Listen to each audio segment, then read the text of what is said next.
Meghan Markle's Archetypes podcast has ended its 12-week run with 2 male guests, Real Housewives producer Andy Cohen and comedian Trevor Noah.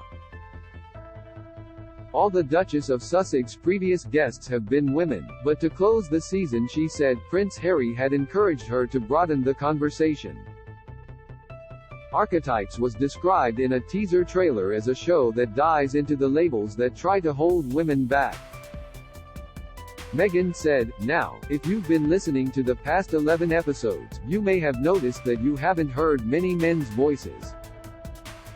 In fact, until now, outside of a quick pop-in from my husband in the first episode, this show has featured exclusively women's voices, and that's by design. It was important to us that women have a space to share their authentic and complicated, complex and dynamic experiences. To be heard and to be understood. But through that process it also occurred to me, and truth be told at the suggestion of my husband, that if we really want to shift how we think about gender and the limiting labels that we separate people into, then we have to broaden the conversation. And we have to actively include men in that conversation and certainly in that effort. So today we are doing just that. We're opening it all up, breaking out of the boxes and the binaries and doing things in a new way." Meghan Markle tells Andy Cohen she was a Real Housewives fan. Meghan spoke to Cohen about the success of the Real Housewives franchise, which she said gave TV roles to more than 200 women. She said, "Well, I will tell you the truth. I stopped watching The Housewives when my life had its own level of drama that I stopped craving." Cohen finished her sentence by saying, "Other people's. I would say almost every one of my friends still watches it," Meghan continued. "And I go, why are you watching that? There's so much drama. And it's because it's entertainment. It's entertaining to them, and it's also, I think it's so familiar because it's been on for so long. You've created an empire." Cohen replied, "And I think also we love judging human behavior. And so it's a way to kind of judge other people's behaviors in kind of a guilt-free way without, feeling bad about it." Meghan also told Cohen he twice turned her down during her early days as an actor, firstly before the Suits pilot had aired and later during its second season. The Duchess said, "I was so eager to be on your show because I was such a Housewives fan at the time and I just couldn't get booked, Andy." He replied, "You know what's so funny? I had that feeling when basically, we started to kind of forensically figure out if it was you because we had a sense, we kind of put it together a little. We were like, I think she may be a Housewives fan, but even worse, Andy, we think we didn't have her on the show.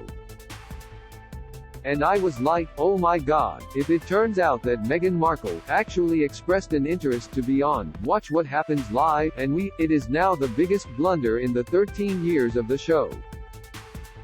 So it's a great story." Meghan Markle in conversation with Trevor Noah. Meghan also spoke with Trevor Noah, who announced he was leaving The Daily Show in September, about South Africa's system of apartheid that enforced racial segregation until it was dismantled in the early 1990s. Meghan said, "Whatever Trevor does next, like all of us, his past is always with him, informing the way that he sees and moves through the world and how he understands all the people in it." For Trevor, who grew up in a segregated country in a culture dominated by ideals of uber masculinity, almost toxic masculinity, with alarmingly high rates of violence towards women, this all made for a very complex and, as you can imagine, a very nuanced picture. Noah said, "One thing I am eternally grateful to South Africa for and my family for and the society I grew up in is that women always, pursued more. They pursued justice, they pursued equality. Our movements in South Africa, our civil rights movement, the fight for freedom, was largely driven by women. Many of the men were in exile. Many of the freedom fighters were abroad, either studying or imprisoned, and it was many of the women on the ground of the women who were driving the civil rights movement, not unlike in America." He said men were viewed as the head of the household in South Africa even though many were not physically present, for example, because they had been forced to become migrant workers. He added that views on gender were reinforced by colonial attitudes or the apartheid system itself. He said, "My perspectives were shaped because I was with the woman. I lived with my mom predominantly. We couldn't live with my dad initially, because, you know, he's a white man and the government didn't allow that. But what that created was a world where myself and my mom were just doing our own thing." Do you have a question about King Charles III, William and Kate, Meghan and Harry or their family that you would like our experienced royal correspondents to answer? Email royals@newsweek.com. We'd love to hear from you.